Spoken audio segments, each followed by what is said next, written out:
झूलेलाल। सिंधी पंहिंजी सभ खां प्यारी आहे 52 अखरनि वारी। मां ॾिए थी हुन में लोली तॾहिं लॻे थी मिठड़ी ॿोली। जे शौक़ सां सिखे नई पीढ़ी किथे न लुप्त थींदी सिंधी पंहिंजी सभ खां प्यारी आहे 52 अखरनि वारी। सिंधी संगत सिंधी ॿोलीअ खे जीअरो रखण जे लाइ वरी हिकु दफ़ो चटाभेटी खणी आई आहे। हिकु मौक़ो खणी आई आहे सिंधी ॿारनि जे लाइ पंहिंजी कला ऐं क़ाबिलियत पेश करण जो सिंधी बैतनि ज़रिए। ऐं हिन दफ़े त हिन चटाभेटीअ जे लाइ 40 इनाम रखिया विया आहिनि। हा 40, जंहिंमां 20 त कंप्यूटर टैबलेट्स ऐं 20 सरप्राइज़ गिफ्ट्स। वाओ!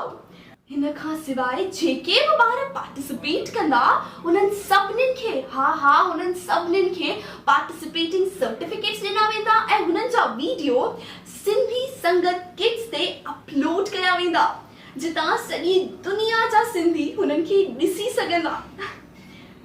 हिन कॉम्पिटिशन में पार्टिसिपेट करण जे लाइ 2 कैटेगरीज़ आहिनि। पहिरीं जूनियर कैटेगरी, जंहिंमें 3 खां 25 साल जा ॿार पार्टिसिपेट करे था सघनि। ॿी सीनियर कैटेगरी, जंहिंमें 5 खां 8 साल जा ॿार पार्टिसिपेट करे सघनि था। तव्हांजो ॿार जंहिं बि कैटेगरीअ जो आहे हुनखे हुनजे हिसाब सां बैत तयार कराए अमेज़िंग सां ज़बरदस्त एक्सप्रेशन सां गॾु हिकिड़ो वीडियो कढी असांजी ईमेल आईडीअ ते मोकिलणो आहे।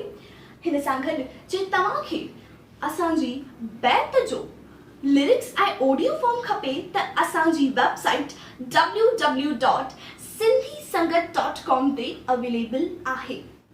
जल्दी सां वीडियो मोकिलजो छो त लास्ट डेट इज़ 1 अक्टूबर।